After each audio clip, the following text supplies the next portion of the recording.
What's up everybody, SHARKBELK here, how y'all doing?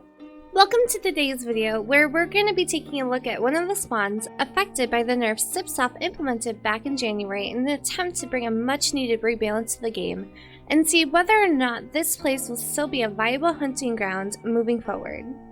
The spawn we're looking at today, my guys, is known as the Deep Desert Entrance, which sadly before the Great Purge happened back in January was an absolutely great place to hunt as a single targeted paladin looking to make tons of money and experience at the same time. But now, after seeing Cipsoft make a slight tweak to the creature experience values, while also changing which elemental wall runes either creatures will now walk across, I thought it was about time I made a comeback to this place and just see what they have done to my undead skelly boys.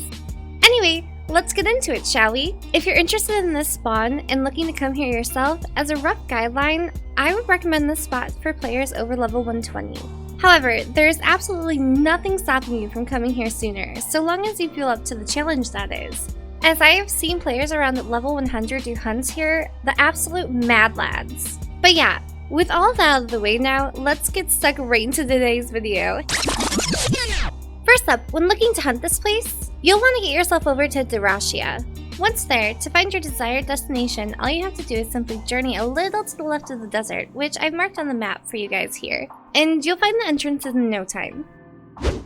When hunting at the spawn, the only creatures you'll find in this part of the cave will be the undead elite gladiators, sand crawlers, and skeleton elite warriors.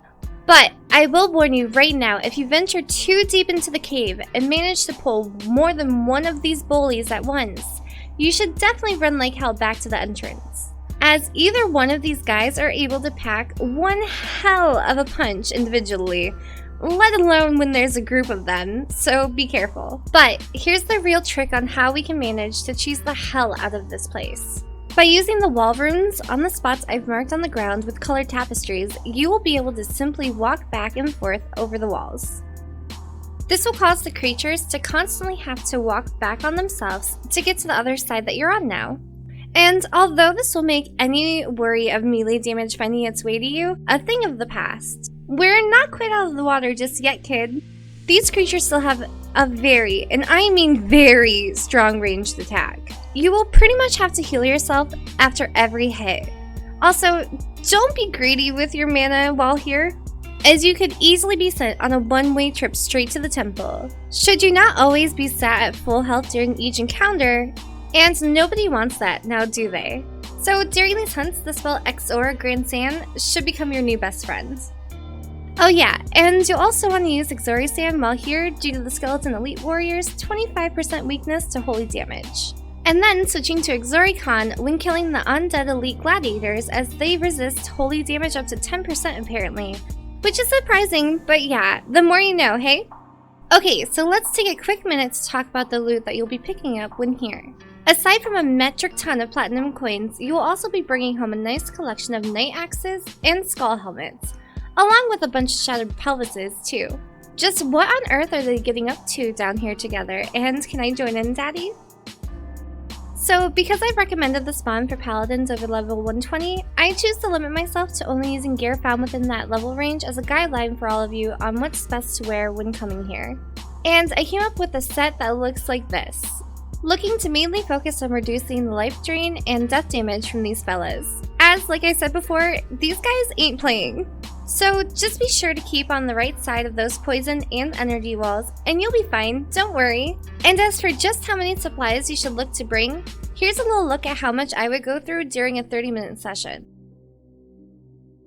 Finally, it's time to crunch those numbers and compare our pre-nerf analyzers with today's findings. So after hunting the spawn today, I was set to make 520k XP an hour with green stamina, which, when compared to the 1kk an hour I could have made here before January 28th is, of course, a lot less experience overall.